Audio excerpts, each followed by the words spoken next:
자, 이제 22년도 광교성서당 가을학기 로마서 5강 성화론, 6강 성화론 1을 이제 시작하도록 하겠습니다. 안녕하세요. 감사합니다. 우리가 이 로마서를 사도 바울이 대략 썼다 이렇게 말했기 때문에 로마서는 이제 대략을 이해해야 돼요. 대략을. 그래서 이제 오늘 이 6강 들어가기 전에 다시 한번 우리 앞에 배운 부분들을 대략 살피겠습니다. 낮 공부 때는 대략 살핀다는 거 조금 세밀하게 하는 바람에 강의를 2번 나눴는데 앞강의가 다 살피는 걸로 끝났어요. 그래서 이제 그 실수를 반복하지 않으려고 오늘 이 시간에는 좀 간단하게 넘어갔습니다. 로마서 1장 1절부터 17절까지가 서론이죠. 여기 바울이 인사합니다. 인사인데 여기서 서론에서 아주 바로 복음을 명확하게 설명하는 일을 먼저 합니다. 3절 4절 다윗의 혈통으로 육신으로 태어났다. 성육신을 얘기하고 4절에서 성육신으로 몸을 가지고 죽으셨고 부활은 성결의 영으로 부활했다. 이런 거예요. 성령이 부활시키셨다라는 거예요. 그게 이제 오늘 강의의 뒤에도 나옵니다. 말하자면 성령으로 예수님의 몸이 부활한 것처럼 우리의 몸도 성령으로 말미암아 하나님이 부활시키신다라고 바울이 얘기하거든요. 그것처럼 성령으로 부활하사 하나님의 아들로 선포되어 가지고 우리 주 예수 그리스도시다. 이렇게 얘기를 하는 게 3절 4절. 그래서 이제 복음의 핵심은 육신으로의 성육신, 그다음에 죽으심, 부활. 이것이 내용의 핵심, 복음의 내용의 핵심이에요. 자, 복음의 성격은 16절 17절에서 2개로 얘기합니다. 복음을 정한다. 복음은 뭐라고 정의하느냐? 하나님의 능력이다. 이 능력은 뭐죠? 모든 믿는 자에게 구원을 주시는 하나님의 능력이 됐다. 이렇게 했는데 이 능력은 복음에 나타난 하나님의 능력은 믿음을 일으키고 구원을 주신다는 거예요. 그래서 이 복음을 자꾸 듣기만 하고 접하기만 해도 이 복음에 있는 하나님의 말씀이 우리에게 능력을 일으켜요. 그래서 내 믿음이 좀 연약해졌을 때는 일단 제일 중요한 게 말씀을 듣는 겁니다. 말씀 자꾸 들으면 말씀에서 믿음이 생기고 구원에 대한 은총을 느껴요. 그래서 사도 바울은 믿음은 들음에서 나고 들음은 하나님의 말씀으로 말미암는다. 말씀, 복음을 오늘 사도 바울은 정의를 첫 번째 믿음을 주시는 하나님의 믿음을 주시고 구원을 주시는 하나님의 능력이다. 이렇게 설명했어요.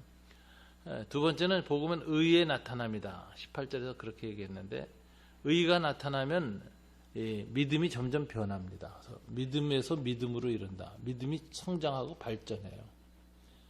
그래서 이 발전하고 성장함을 해서 어떤 일이 생기느냐?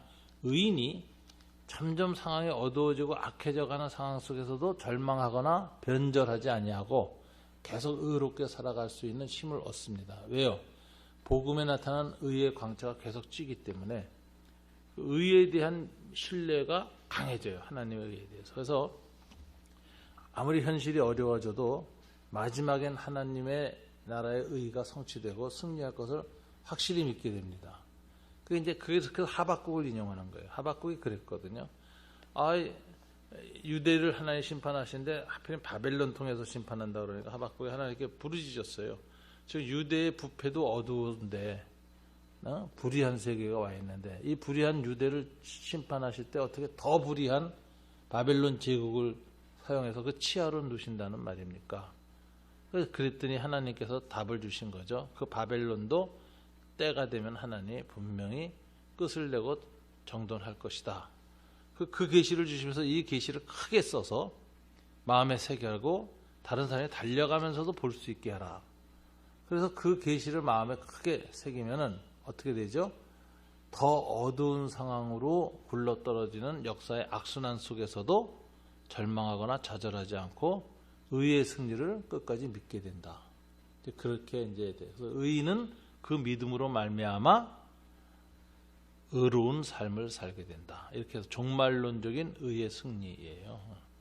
그래서 이게 항상 선이 승리할 것을 믿어야 되고 자기 생애 중에는 선의 승리를 겪지 못했어도 나 죽은 다음에 역사의 마지막에 하나님이 선의 승리를 완성하실 것이다. 그때에는 나 살아있는 동안에 악한 놈이 이겼는데 그 이긴 악한 놈도 부활시키시고 나도 부활해서 최종 심판 받아가지고 저는 심판도 들어가고 나는 구원의 은총을 받게 될 것이다. 그래서 내 생명이 끝날 때까지 선의 승리를 서로 못 본다 하더라도 끝까지 선의 승리를 종말론적으로 믿고 살아야 된다. 이게 의인은 그 믿음으로 말미암아 살리라. 이렇게 얘기하는 거죠. 그러니까 전에도 예를 들었지만 암살이라는 영화에 보면 이정재가 나와서 변절한 이유를 물으니까 독립군들한테 일제가 이렇게 빨리 망할 줄 알았나. 그러니까 이게 악이 길게 간다는 상황 속에서 절망해버린 거예요. 절망하면 변절하는 거예요. 그런데 그렇지 않는 사람들은 끝까지 가는 거죠. 끝까지 의롭게 사는 거죠. 그걸 이제 하박국서를 인용해서 그런 믿음의 의인의 믿음은 어떻게 생겼느냐? 복음에 하나님의 의가 나타나기 때문에 그걸 계속 쬐야 그 의가 형성되는 거예요. 그러니까 이제 복음을 둘로 정의했습니다. 이게 이제 서론이고요. 그 다음에 이제 인재로는 이제 3장까지 넘어가서 3장 20절까지인데 첫째 이방인의 죄, 둘째 유대인의 죄, 세 번째 그러므로 모든 사람이 죄다 해서 인간은 죄다. 인간의 실존, 인간의 진실한 존재는 죄 아래에 있는 인간이 인간의 실존이다. 실존적 현실이다. 이렇게 얘기를 해요. 죄 아래에서 피할 수가 없다. 다 죄 아래에서 살아난 죄인이다. 이렇게 이제 인간의 실존, 존재론을 규정합니다. 인간은 죄인이다. 이렇게. 자, 그 이방인의 죄를 얘기할 때는 그 뒤집힘이 죄의 특성입니다. 창조주를 섬기지 않고 피조물을 섬긴 거, 우주적 질서가 뒤집혔고, 그래서 인간관계가 또 뒤집혀요. 남자와 여자의 질서가 무너져서 동성애적 질서가 생기는 것. 이게 질서의 뒤집힘이라는 거죠. 그리고 마지막에 이제 가치전도가 일어나는데 가치의 뒤집힘. 그 가운데서 하나님은 그 뒤집힌 상태로 내버려 두셨다라는 단어가 3번 나와요. 그러니까 뒤집힘 가운데서 하나님의 내버려 두심이 마지막엔 수많은 죄들을 갖게 되고 그 죄의 끝판왕이 뭐냐? 가치전도예요. 악이 선이다라고 생각하는 거예요. 그게 이제 1장 마지막 절에 나오죠. 32절 다 같이 읽어볼까요? 그들이 이 같은 일을 행하는 자는 사형에 해당한다고 하나님께서 정하심을 알고도 자기들만 행할 뿐 아니라 또한 그런 일을 행하는 자들을 옳다 하느니라. 그리고 2장 1절부터 15절 사이에는 이방인들 가운데서도 도덕적인 사람들이 있어요. 그래서 이 사람들은 어떻게 되느냐 그러는데 이 도덕적인 사람들, 이방인의 도덕적인 사람들을 이제 정의하는 방식 중에 하나가 양심이라는 단어를 사용해요. 양심. 유대인에게는 율법이 있고 이방인에게는 양심이 있는데 양심이라는 게 좋은 거죠. 하나님이 인간 본성에 하나님 형상을 집어넣은 증거가 양심이에요. 그러니까 양심은 좋은 건데 이 양심에 한계가 있어요. 이 양심과 율법 자체가 악한 게 아니라 양심과 율법의 한계를 얘기하는 거예요. 한계는 뭐냐? 죄를 인식만 할 뿐 죄를 극복할 힘은 못 준다. 그래서 소위 정죄의 기능만 한다. 이게 이제 양심과 율법의 한계고, 그래서 사도 바울은 이제 그리스의 철학자들이나 도덕주의자들도 그 한계에 있고, 반면에 유대인들은 율법주의자들도 똑같은 한계에 빠졌다. 이렇게 얘기를 하는 거예요. 그리고 이제 하나님은 마지막 심판하실 때 뭐로 심판하시느냐? 죄를 많이 깨달았느냐? 이거 가지고 심판하지 않는다. 행위가 의로우냐 아니냐 이걸 열매를 보고 심판하신대요. 그러니까 양심이나 율법을 갖고 있어서 죄를 많이 깨닫고 죄를 많이 인식했어도 행동이 변화되지 못하면 똑같은 심판을 받는 거예요. 알고도 못한 거지. 이게 똑같은 심판이다. 그래서 자, 유대인의 죄를 얘기하는 17절부터는 3장 8절까지 유대인이 뭐냐 하는데, 유대인은 율법의 유익을 통해서 죄를 인식했지만 문제는 뭐죠? 그 죄를 지키지 못했고, 더 나아가서 이제 유대인의 문제가 뭐냐면 지키지 못하는 걸 지킴으로써 구원받는다는 잘못된 구원론을 가르친 거예요. 이게 율법주의예요. 율법은 의로운데 율법주의는 율법을 잘못 해석하는 거예요. 그래가지고 스스로 구원받을 수 있다는 자가당착, 착각에 빠진다. 그래서 의롭지 못한 사람이 율법을 지켜서 의로울 수 있다고 생각할 때에는 율법을 지키려고 노력하게 되고, 그다음에 못 지키는 것도 지킨 것처럼 행동하게 돼요. 이게 이제 위선이 나온다. 그래서 유대인의 최고의 죄는 율법을 지키지도 못하면서 지킬 수 있다고 스스로 인식하고 남들한테 그렇게 가르쳐서 율법을 행함으로 구원받는다는 율법주의가 된다. 이게 이제 가장 잘못된 것이죠. 이걸 이제 얘기를 해요. 그러고서 이제 3장 9절부터는 모든 사람이 이제 의인이 아니고 다 죄 가운데 있다. 그래서 모든 사람이 죄인이다라는 것을 3장 20절까지 얘기하죠. 그런데 21절에서는 율법 외에 다른 하나님의 한 의가 나타났다. 이건 그리스도의 의, 십자가의 의를 나타난 거예요. 그래서 이건 믿음으로 말미암는 의예요. 3장 22절 곧 예수 그리스도를 믿음으로 말미암아 모든 사람이 미치는 하나님의 의, 이렇게 얘기를 해요. 그래서 믿음으로 의롭게 된다는 원리를 강조합니다. 4장에서는 이 믿음으로 의롭게 된다는 원리에 따라서 의롭게 됐다고 하나님께 선언받은 사람이 아브라함이에요. 이거 아브라함 예를 들어요. 아브라함은 믿음의 공통조상이에요. 그죠? 이방인의 믿음의 조상이기도 하고 유대인의 믿음의 조상이기도 해요. 왜 그러냐? 이방인의 믿음의 조상이 된 이유는 그가 할례 받기 전에 창세기 15장 6절에서 하나님을 믿으니 이를 의로 여기셨다는 의인 칭호를 그때 하나님께 받게 돼요. 그러니까 믿음으로 의롭게 되는 일을 이방인과 독특한 무할례자 상태에서 받았다. 이게 이제 무할례자의 믿음의 조상이 되고, 그 다음에 창세기 17장에서 할례를 행하는데, 할례는 뭐냐? 생식기의 표피를 끊어내서 모든 생명의 근원은 하나님의 주권에 있다고 하나 인치는 거예요. 그 다음에 아브라함의 약속의 후손은 이제부터 하나님의 주권적 승인, 인침을 통해서만 오는 것이지 혈육의 후손이 아니다. 그래서 이삭이 그 언약의 후손이에요. 언약의 약속을 생식기 끄트머리에 뒀거든. 언약의 후손으로 오는데 이 할례라는 것은 믿음으로 얻은 의로운 상태를 인친 것이다, 도장 찍은 것이다 그랬거든. 그런데 이제 아브라함이 그 일을 행함으로써 믿음이 있어야 도장을 찍을 거 아닙니까? 도장을 침으로써 이제 아브라함은 하나님 앞에 할례를 통해서, 즉 이 유대인들이죠, 율법의 할례를 통해서 하나님 앞에 믿음으로 의롭게 하심을 얻었다. 그래서 이 아브라함을 얘기함으로써 이제 유대인과 이방인이 다 믿음으로 의롭다 하심을 얻은 증거다, 이렇게 얘기해서 아주 그 아브라함을 이해를 잘 든 거죠. 바울이 결정적으로 이때 로마 교회 이방인과 유대인 크리스찬 사이의 갈등 문제 해결하는 결정적인 이 논거로 삼았습니다. 그 다음에 또 이제 믿음으로 의롭다 하심을 받는다라는 것을 그 전에는 로마식으로 해석을 많이 했어요. 그리스 로마 철학의 영향을 받아서. 왜냐하면 우리가 기독교 신학을 보면요, 1세기부터 19세기까지는 조직 신학이라 그래가지고 교의학 또는 교리학으로 성경을 해석했습니다. 그래서 칼빈 이런 게 다 교리학이거든요.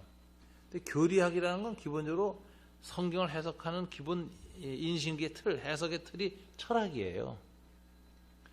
철학을 가지고 이제 성경 해석하는 거는데, 철학의 영향력은 대부분 그리스에서 왔습니다. 플라토니즘에서. 그래서 그렇게 얘기를 하죠. 1세기부터 4세기까지 안디옥 학파는 바울이 이제 파송했던 교회죠. 그게 이제 4세기 동안 안디옥 학파라 그래서 신학의 그 주류를 형성합니다. 이 사람들은 히브리 사상이 강했어요. 유대인 영향이 강해가지고. 그런데 그 4세기 지나가서부터는 어거스틴이 나오고 하면서 전부 그리스 로마 사람들이 교회의 지도권을 줘요. 이방 교회가 다 그렇게 성립되는 거죠. 그럴 때 그 사람들은 대부분 성경을 해석하기 전에 이미 받은 교육이 그리스 로마 철학이에요. 철학이 전제가 돼서 성경을 해석하거든요. 그래서 이제 그걸 뭐냐면은 AD 5세기부터 15세기까지는 18세기까지는 다 뭐냐면 플라토니즘이 녹아든 신학.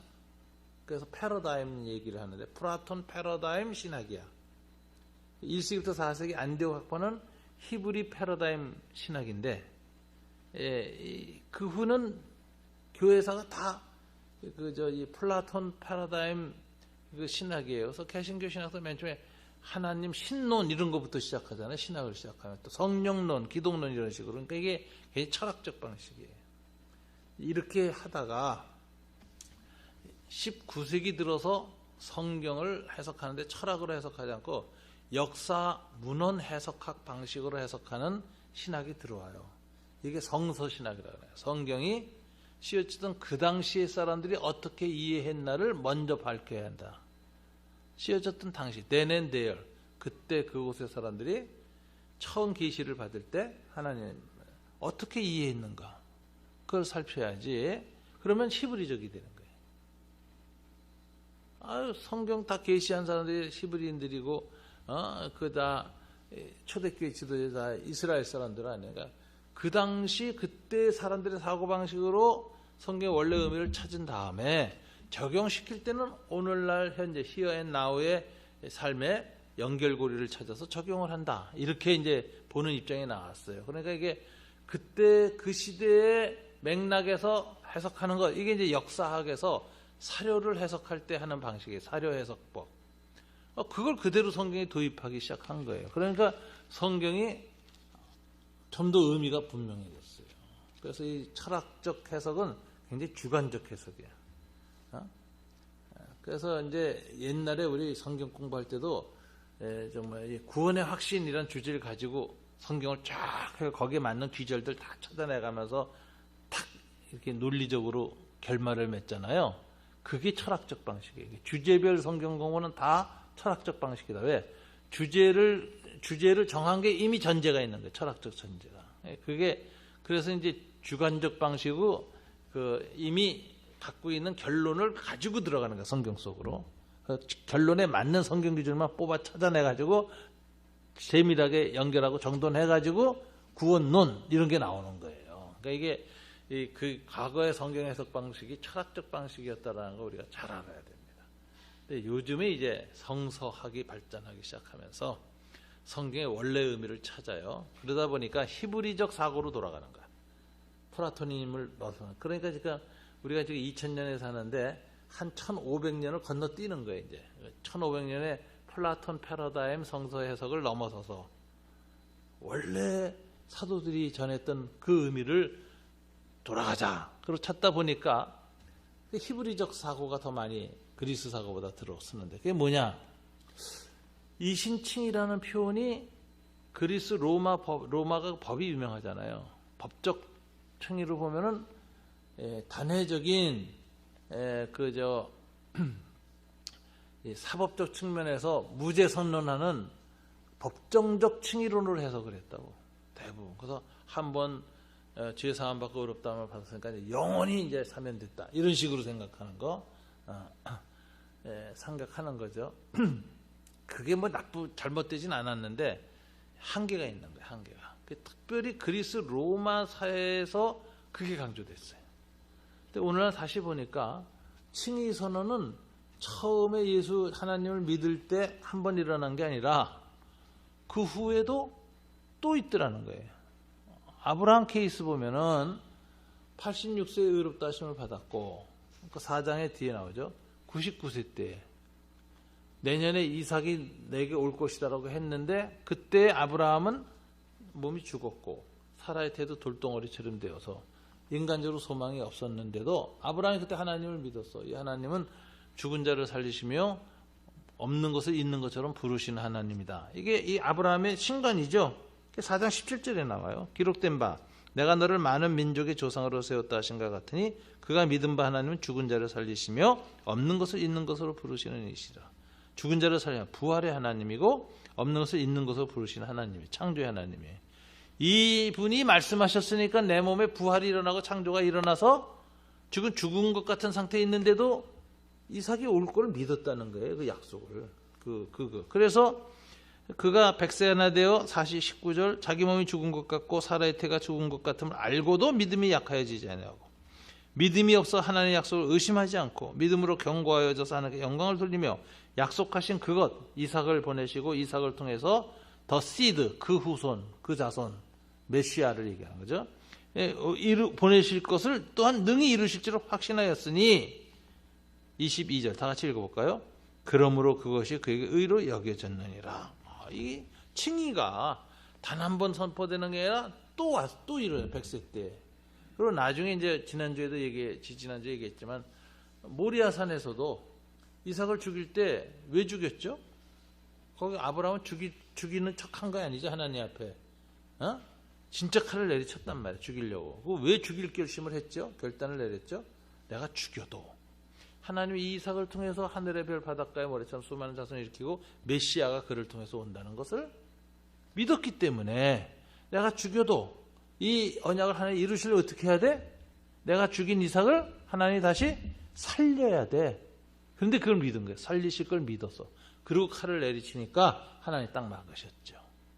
그래서 그 히브리서에는 그가 독생자 이삭을 바친 것을 아버지로서 바쳤다라는 표현을 쓰지 않고 약속을 받은 자로 돼 그가 이삭을 하나님께 드렸다.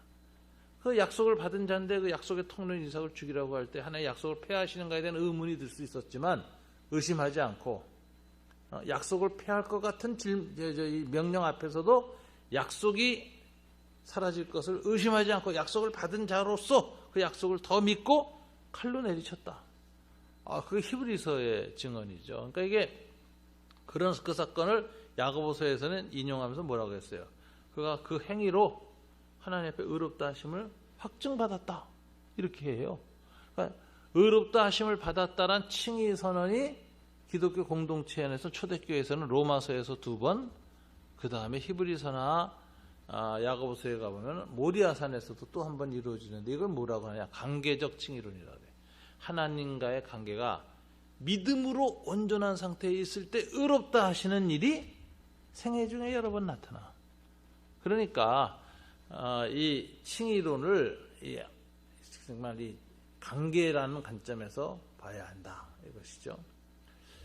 그래서 이제 하나님이 우리의 믿음을 보실 때 우리가 항상 이 아브라함처럼 믿음을 하나님의 약속에 관한 믿음을 가져야 되는데 오늘날 우리는 아브라함은 정말 이삭이라든가 이 후손에 관한 언약을 믿어서 의롭다 하심을 받았잖아요. 우리는 이미 이루어진 하나님의 그 후손 누구죠? 예수 그리스도를 믿음으로 아브라함 같은 믿음에 이르는 겁니다. 그래서 이제 그 얘기가 4장에 나오잖아요. 자, 23절부터 24절 다 같이 읽어볼까요? 그에게 의로 여겨졌다 기록된 것은 아브라함만 위한 것이 아니요 의로 여기심을 받을 우리도 위함이니 곧 예수 우리 주를 죽은 자 가운데서 살리신 이를 믿는 자니라. 그래서 아브라함의 언약적 믿음은 바로 우리에겐 예수 그리스도의 언약에 관한 구원 언약을 믿는 우리에게 동일하게 적용된다. 그래서 우리도 예수 그리스도를 통해서 우리의 죄가 사함받고 예수 그리스도 통해서 우리가 부활하고 예수 그리스도 통해서 우리가 영생의 하나님의 구원을 받을 것을 그 약속을 확신하는 것 이게 바로 믿음이다. 이렇게 얘기하는 의로운 믿음이다. 자, 5장 대략적금 다시 보는 겁니다. 그래서 이제 믿음을 잃은 사람은 이제 몇 가지 결과가 나타나는데 첫째 5장 1절에 화평을 누린다. 5장 2절에 은혜에 들어갔다. 3절, 4절, 5절 보면 하나님의 사랑이 5절의 마지막에 성령으로 말미암아 부음받는다. 화평, 은혜, 사랑이에요. 이 사랑을 풍성히 누릴 때 뭐가 되죠? 구원의 확신을 얻어요. 10절에 보니까 그 구원을 받을 것이니라. 그래서 구원을 확신을 갖는 거예요. 그러니까 이제 이게 우리가 칭의가 일어난 현상이 첫째 죄가 용서받으니까 하나님과의 화평이 생겨. 하나님에 대한 두려움, 이런 심판받을 것에 대한 공포 이런 건 사라지고 하나님을 생각한 마음에 평화가 오는 거죠. 평화가 와요. 그 다음에 은혜를 받게 돼요. 하나님 죄가 없는 자기 백성에게 공일이 여기 사랑을 베푸니까 은혜를 받게 돼요. 그 은혜에 하나님이 아주 구체적으로 우리를 사랑하시는 사랑을 확증시켜 주세요. 사랑을 누리게 돼요. 그런 속에서 갖게 되는 은혜가 구원의 확신이에요. 구원의 확신. 부부 사이도 사랑이 식으면은 남편이나 아내에 대한 확신이 안 생기고 의심이 생기잖아요. 의부증은 왜 생기냐? 사랑 부족증이에요. 의부증은 그 여성이나 남성 본인의 잘못이다라고만 생각하다 그렇지 않고 사랑이 넘치지 않아서 의부증이 생기는 거니까 넘치게 사랑은 의부증이 안 생겨요. 의처증도 마찬가지고 일단 그 원인은 근본 원인은 거기야. 그러니까 똑같아요. 하나님에 대한 구원의 확신도 하나님의 사랑이 풍부하게 내가 느끼고 누리고 있으면은 구원의 확신이 풍부해지고 그렇다는 거죠. 이거 이제 여기서 네 가지 결과를 얘기를 합니다. 그리고 이제 12절부터 21절까지가 인류의 두 대표 아담과 그리스도, 이 언약의 대표라 그래요. 그래서 죄 없이 하나님이 창조한 아담이 스스로 범죄하여서 죽음과 사망의 대표가 되어서 그로 말미암아 죽음과 사망이 인류 안에 들어온 것처럼 둘째 아담, 죄 없이 창조된 또 한 사람, 유일한 한 사람, 예수 그리스도, 성결의 영으로 정말 성육신 하신 예수 그리스도, 그분이 우리의 대표가 되어서 우리의 죄를 대신 지고 십자가에 죽었다가 부활하심으로 그로 말미암아 우리가 이제 생명과 은혜에 들어가게 됐다. 그래서 인류의 두 머리, 아담과 그리스도, 이 둘의 관계는 모형의 관계다 이렇게 얘기를 했죠. 그게 이제 14절에서 얘기했습니다. 아담은 오실자의 모형이라 이렇게 얘기를 했습니다. 그리고 이제 6장이 이제 지난주였어요. 지난주에서 강조한 건 성화였어.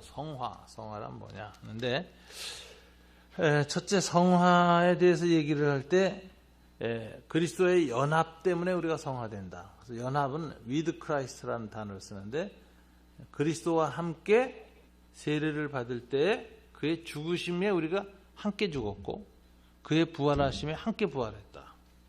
이렇게 얘기해요. 이게 아주 객관적 사실이에요. 영적 사실. 그 세례를 받음으로 우리는 그리스도와 함께 죽은 자요, 그리스도와 함께 산 자다. 이건 객관적 사실이에요.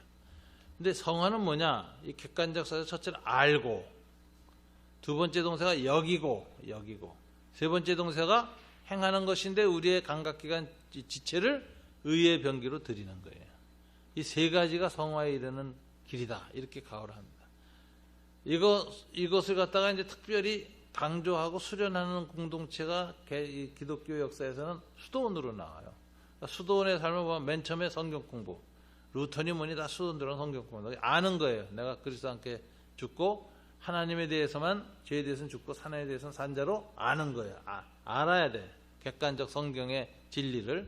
두 번째가 여기는 게 뭐냐? 기도예요. 기도는 성경의 진리가 내면화되는 거예요. 내 무의식, 심층의식까지 깊이 내려가서 그것이 내 무의식까지 작동되도록 그렇게 하는 게 기도 생활이에요. 기도는 안 것을 여기는 과정이에요.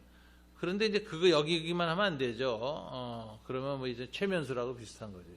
행동을 해야 돼. 행동을 해야 확실해져요. 우리가 인간의 인식론은 관념적 인식론이 아닙니다. 관념적 인식론이에요.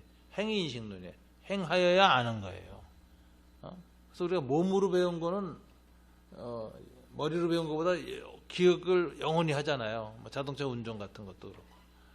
저도 예수 믿기 전에 바둑 열심히 둬가지고 내가 한 8, 9, 9급, 7급까지 갔는데 한 40년, 50년 안 뒀지, 바둑. 40년. 제가 그때 중학교 2학년 때 바둑을 이제 배웠는데, 그때 그 절에 있는 스님한테 배웠어요. 주지 스님하고. 그래서 절에 그 주지 스님 선방에서 이렇게 바둑을 뒀거든. 그래서 무학국민학교 뒤에 그 안장사라는 절이 있는데, 거기 스님들하고 친했어요. 그래서 스님한테 바둑을 배우는데, 스님을 번번이 내가 이겨가지고, 스님 승질이 나서 바둑판을 뒤집더라고. 근데 예수 믿고 나서 이제 바둑을 안 두게 돼서 이제 더 이상 잘하지는 못했는데, 어느 날 우연히 바둑하는 사람 옆에 가서 앉아서 보니까 보이더라고, 내가. 그래서 내가, 야, 이게 이런 건 안 잊히는구나. 이거 돌 하나 놓은 행동이 안 잊혀요. 그러니까 이제 알고 여기고 행위로 해야 되는데, 행위로 하는 일이 수도원에서 어떻게 했느냐? 섬김과 나눔이에요. 수도원의 삶은. 그걸로 행위를 하는 거예요. 우리의 지체를 의의 병기로 드리는 게 섬김과 나눔의 도구로 쓰는 거예요. 그래서 수도원의 공동생활이 다 섬김이죠, 뭐. 다 나눔이죠, 뭐, 이렇게. 그렇게 해서 이제 성화가 된 거죠. 자, 그 이야기를 우리가 이제 좀 보면, 이제 기독교인은, 중세처럼 교회 내 성자나 수도원 내 성자를 원하지 않습니다. 광야 성자를 원하지 않습니다. 개신교는 켈빈 때 바뀌었어요. 세계 내 성자라는 용어를 썼어요. 세계 내 성자. 그러니까 이 세상에서 살면서 성화를 이루어야지 분리되어서 수도원이나 뭐 사막에 가 있거나 뭐 산속에 들어가서 이루는 거 아니다, 이게. 이 기독교의 위대한 점은 절하고 다른 게 산으로 가지 않았다. 생활 속에 있다. 아주 이게 그런데 그러면 이제 알고 여기고 행하는 일을 훈련받아야 된다. 어디서 훈련받죠? 수도원하고 똑같은 길을 교회가 하는 거예요. 주일날 모여서. 예배로 모여서 하나님 말씀 배우고 교회로 모여서 함께 기도해야 하고 여기고 그 다음에 이 삶으로 하나님께 영광을 돌리고 우리의 지체를 의의 병기로 드리는 일을 교회 안에 봉사나 섬김을 통해서 할 뿐만 아니라 그 연습을 가지고 어떻게 하죠? 우리가 성자 부르심이라고 할 때 부르심은 뭐냐면은 교회 안에서의 직분만 부르심이 아니고 세상에서의 직업이 하나님의 부르심이에요. 컬링. 그래서 부르심이 두 가지죠. 은사를 통해서 교회 내의 직분자로 부르시고 은사를 주심으로 탤런트, 재능을 통해서 세상의 어느 영역에서 하나님이 자기를 사용하기를 원하시는지를 불러서 세상 직업을 그렇게 택하는 거예요. 하나님이 원하는 자리에 가서 그 부르심에 따라 사는 거예요. 그래서 이제 세상에서 직업을 가는 걸 돈 벌기 위해서 하는 게 아니라 세상은 나서 그냥 밥만 먹으면 된다. 이렇게 교회 생활을 열심히 한다. 이게 아니라 세상에서 하나님이 부르신 그 재능을 가지고 세상을 섬기는 것이 그의 섬김이에요. 컬링이에요. 의무. 그래서 돈 벌기 위해서 직장을 하지 않고 뭐예요? 하나님의 섬김. 세상을 섬기기 위해서 나는 직장 생활한다. 이렇게 되는 거예요. 이게 다른 거죠. 똑같이 일을 해도. 그러니까 이 부르심이라는 것이 이렇게 넓어집니다. 개신교에서는. 그래서 세계 내 성자로서 살아가는데 거기서 지치잖아요. 죄 가운데 있는 그 문화와 조직과 그 뭐 속에서 살아가려니까 얼마나 힘들어요. 그러니까 주일마다 모여서 예배를 드리고 난 다음에 똑같이 세상 속에서 살아가는 사람들에게 소그룹을 통해서 자기의 지체를 의의 병기로 드리고 자기 달란트를 하나님의 의의 병기로 드려서 직장 안에서 하나님의 뜻을 이루기 위해서 살아갔던 그 삶을 나누는 거예요. 전투 경험을 나누고 위로를 받고 서로 힘을 주고 이렇게 해서 생활의 미세한 부분에서 임하시는 성령의 역사를 체험하는 거예요. 그래서 그 진젤도프 같은 유명한 경건주의자들은 뭐라고 말하냐면 그 경건주의 운동이 최초로 소그룹 운동을 합니다. 그러니까 기독교 역사 2000년 동안에 18세기에 소그룹 운동이 일어나요. 그것이 대학생 선교운동으로 바뀌어서 19세기에 대학생 선교운동이 일어났고 그 사람이 다 해외 선교사라고 했어요. 윌리엄 캐리니 뭐니 다 글로 갔고 그 대학생 선교운동이 모범이 돼서 생긴 한국의 CCC서부터 다 대학생 선교 IBF에 다 그렇게 나온 거거든요. 근데 거기 모임들의 특징은 문제예요. 대예배, 회중예배보다 뭐가 강조죠? 소그룹이 강하죠. 소그룹에서 다 제자훈련하고 다 신앙훈련하고 기도훈련시키고 다 그러거든. 근데 그 소그룹에 관한 입장을 발표한 게 18세기 진제들프예요. 진제들프는 뭐라고 하냐면 회중예배에서는 하나님의 장엄함을 체험하고 소그룹 모임에서는 하나님의 섬세함을 체험한다. 세미하게 일상생활 속에서 성령이 역사하시는 것을 체험하는 걸 나누는 것이 소그룹. 소그룹이 강해야 디테일이 강해져요. 신앙생활의 디테일이. 소그룹이 강해져야 거룩이 관념적인 것이 아니라 일상생활의 작은 실천으로 나타나고 그걸 실행할 힘을 얻게 되는 거예요. 지혜를 얻게 되는 거예요. 그러니까 소그룹이 강해야 되는 거예요. 소그룹은 모여서 그냥 교인들끼리 서로 교제하는 모임이 아니라 세상으로 나가는 전선에서 잠시 뒤로 들어와서 쉬면서 재교육받는 기간이에요. 각자의 전투에 대한 이야기를 듣고 다시 점검해서 다시 나가는 거예요. 힘을 얻어서. 이걸 반복하는 거예요. 그래서 교회는 세계 내 성자를 위한 거룩한 수도원이에요. 일주일마다 수도사들이 들어와서 수도원에서 훈련받고 거룩을 연습하는 것처럼 교회를 통해서 연습을 하고 가는 거죠. 그런데 이게 세계 내 성자를 만드는 수도원이기 때문에 어디 있어요? 현실 도시 한 중심에 있는 거죠. 그게 이제 특징이죠. 자, 그리고 여러분 6장 15절부터 이제 7장 6절 우리 오늘 공부하는 거 7장 7절부터인데 6절까지는 두 가지 얘기를 해요. 성화의 형태를 하는데 의의 종, 죄의 종. 종이란 단어의 핵심 개념은 순종입니다. 순종을 통해서 의의 종이 된다는 거예요. 전엔 죄의 종이었는데 순종을 강조해요. 캐토릭 그 수도원의 네 가지 덕목이 있죠. 첫째 순결. 그건 하나님 앞에서 항상 죄를 회개하고 하면서 순결. 수도원에서는 이 회개가 아주 중요하죠. 회개를 통한 순결을 유지하는 것. 두 번째가 순명. 순종이에요. 순종. 수도원장과 하나님과 그 말씀 앞에 순종하기로 결심하는 거예요. 그래서 이 캐토릭 성자들의 수도원에서의 기도 중에 제일 순종을 강조하는 기도가 독특한 기도가 있습니다. 여러분. 땅바닥에 네 팔 벌리고 착 엎드려서 얼굴까지 대고 있는 그런 기도하는 거 보셨어요 혹시? 네, 그 기도를 1시간 2시간씩 해요.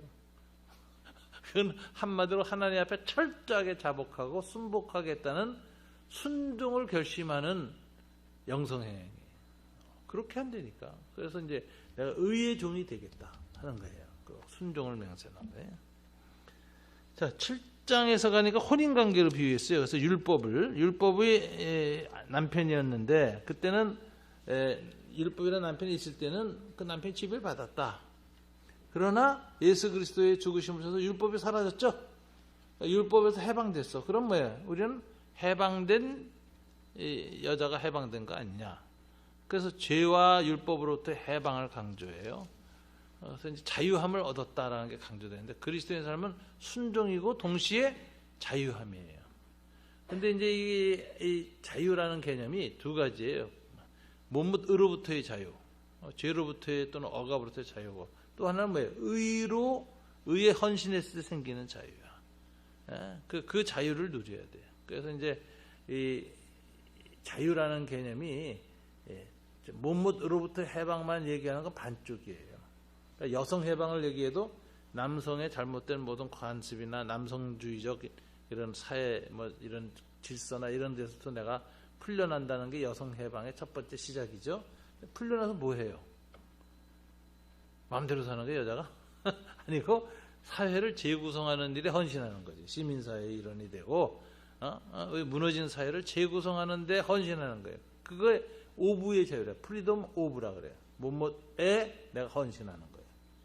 그래서 이제 몸으로부터 악으로부터 자유롭게 되어지고 선한 것에 헌신되어지는 것. 이게 자유죠. 참된 자유. 그래서 자유에 대한 그 그림어는 그거예요. 그 옛날에 코마네치라는 루마니아 여자 체조 선수 있었잖아요. 그 아무데나 막 이태원이고 뭐 돌아다니는 게 자유가 아니고 그 코마네치 자유는 뭐죠? 평균대 위에서의 자유야. 확 뛰고 돌고 하면서 탁탁탁 떨어지잖아요. 이게 의의 자유예요.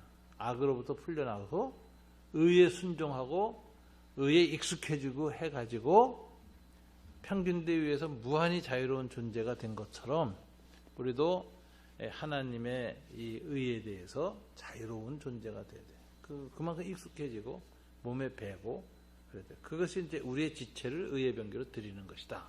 이렇게 얘기하는 것이죠. 자, 여기까지 우리가 지난주까지 배웠던 것을 리뷰를 했습니다.